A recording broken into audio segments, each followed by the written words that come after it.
ganito pag-copy ng tama ng link, partner. Halimbawa, ito yung link na to. Ilong press mo yan. So, ganyan. So, click mo to copy. Pag na-copy mo na, i-paste mo dito sa message.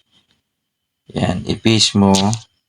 Ganyan. Kasi, ang tatanggalin kasi natin itong registration link, mawala, hindi maisama. So, kasi na-copy mo kasama yung registration link eh. So, ang i-highlight natin itong mismong link. Highlight natin yan. Highlight, long press lang. Yan, highlight na. I-click mo na copy.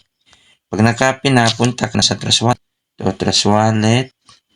So, ito yung Trust Wallet, passcode. So, dito sa Trust Wallet, i-click mo discover.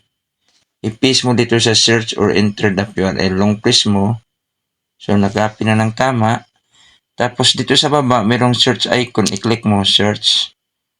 So, yan. Tayo mo. Yan. Tayo mo nag-loading. So, pag bumukas na siya, tayo mo. Okay. Tayo lang. Yan. So, magbukas na. I-click mo lang dito, connect wallet. So, connect wallet, tapos i-click mo yung Trust Wallet.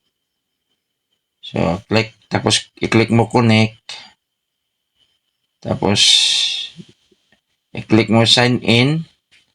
Tapos, passcode. So, yun na.